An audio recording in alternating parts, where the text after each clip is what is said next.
Hi guys, today we are going through the operations of your Truma Combi heater. This is the rotary dial control panel style, so let's get started.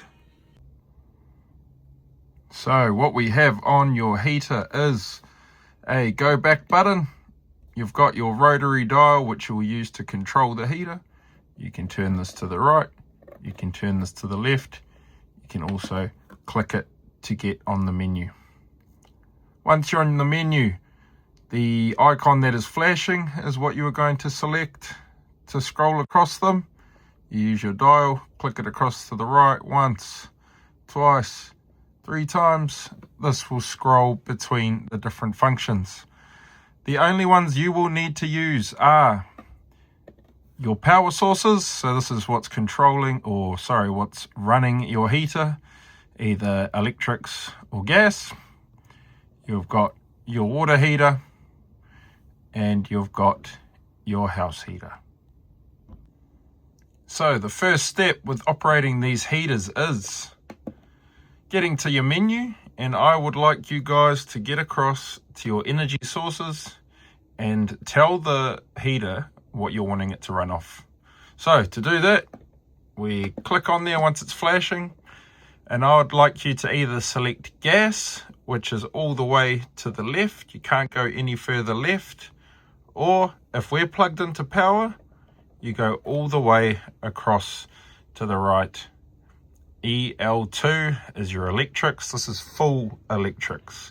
It is going to use all the power available when you are plugged into mains, and it is one of the, if not the best power source it will like to run on.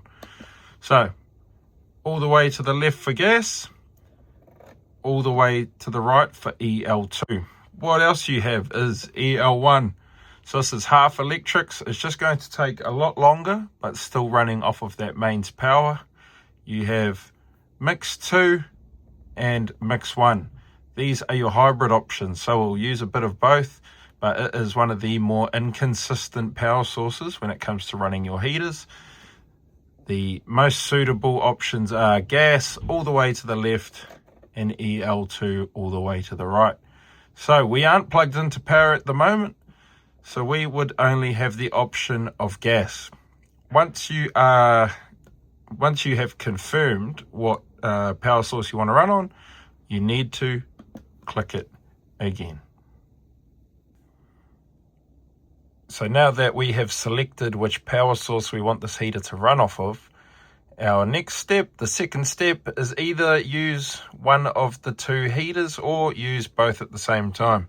So if I get that menu back up, as I said before, this is your house heater, and if we go across one, this is your water heater. So I'll start with the water heater. It's nice and simple. Once it's flashing, we click.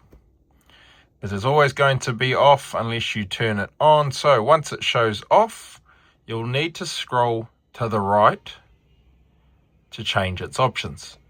So what we have first is Eco. It's going to heat the water to 40 degrees.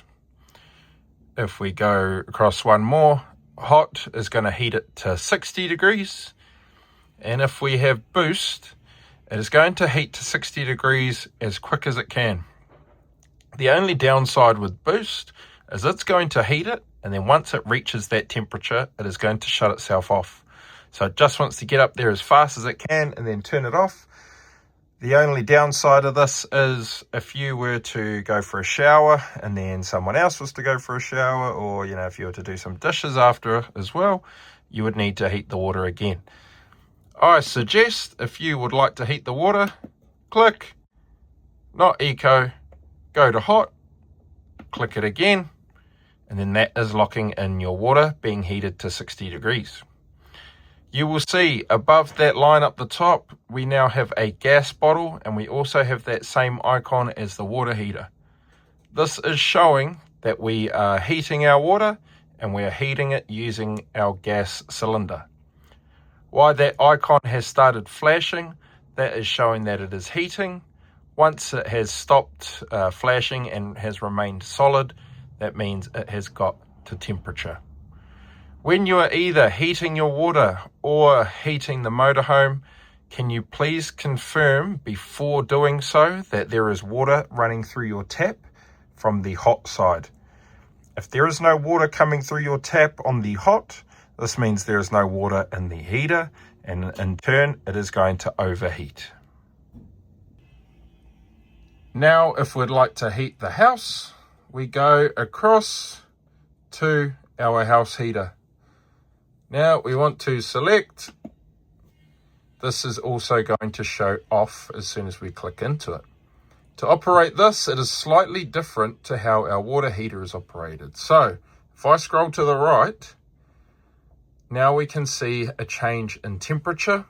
And how this is going to work, the circle on the left of your heater, this here, is the thermostat for the house of the vehicle. And if I go back onto it, click, say I set the temperature on our Truma panel to 20 degrees. Now, as opposed to there being that water icon up the top above that line, now we have a flame. That flame relates to the house heater. It is not to do with any kind of gas operations or anything like that. That is showing that our house heater is on. We also see our gas bottle. We also see a fan. So that fan on the right hand side is your fan speeds for the air that is coming out of the vents. I'm not telling you guys how to change it because there is really no reason to. It is a small area in here. You do not need to turn the fan on any faster. It is going to heat very quickly. So what we have is our flame, our gas bottle, our fan speed, and it's showing that we're heating to 20 degrees. How this is going to work, your thermostat reads your house temperature. If our house temperature is lower than whatever we have it set to on our panel, it is going to heat until it reaches that temperature. Once it reaches that temperature of 20 degrees, it will sit for a couple of minutes and then it will shut itself off, and that is how it regulates itself. If we were reading, say, 24 degrees, 25 degrees, and we have this set at 20, this is not going to allow our heater to turn on. It will only turn on if whatever our house reading is lower than the heater reading. So if you see this, if we go back to it, and we click and we go to 16, it's quite a cool temperature. If you were to click that, do not think that this is an air conditioning unit. It is a heater. It is not going to cool. It will only heat if this temperature, so we have it 16 degrees, it will only heat if this is higher than what our house temperature is. To turn these off, what you'd like to do is click into it. It is the same for either the house heater or the water heater. What you need to do is go onto it, make sure it's flashing. We click, go back to the left, and you click it again to select off. It'll be exactly the same with the water heater. If we click and we're on hot, and then if we go back into it, you click back to the left and off. So that was a quick run through on how to operate your heater. Your first step is make sure you tell it which power source to run off of, either gas all the way to the left or electrics all the way to the right. Once you have done so, then you can operate both of your heaters, always making sure that there is water coming out of your hot tap before operating them to prevent any kind of overheating of your heater.